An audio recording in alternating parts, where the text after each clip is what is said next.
States. It's my tremendous honor to finally wish America.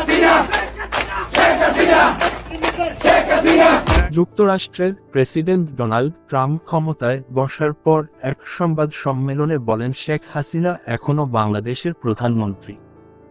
আমি তাকে আবারও শীঘ্রই ক্ষমতায় বসাবো। তবে তার এই ঘোষণার পর থেকে সারা বাংলাদেশের আওয়ামী লীগের নেতাকর্মীদের মধ্যে সৃষ্টি হয়েছে নতুন এক উত্তেজনা। এছাড়াও 22শে জানুয়ারি থেকে আবারও হরতালের নির্দেশ দিলেন ডোনাল্ড ট্রাম্প, যা বাংলাদেশের রাজনীতিতে নতুন মোড় নিতে যাচ্ছে।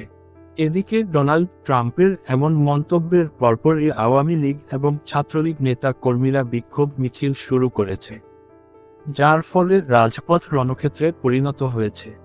আওয়ামী লীগের নেতাকর্মীরা বলছেন ট্রাম্পের এই নেতৃত্বে শেখ হাসিনাকে আবারও দেশের ক্ষমতায় ফিরিয়ে আনতে সাহায্য করবে।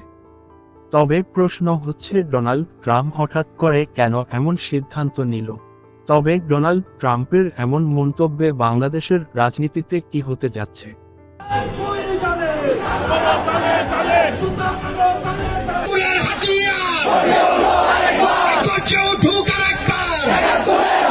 এই 17 বছরে এই বক্তব্য কই ছিল আপনার আওয়ামী লীগের জন্য?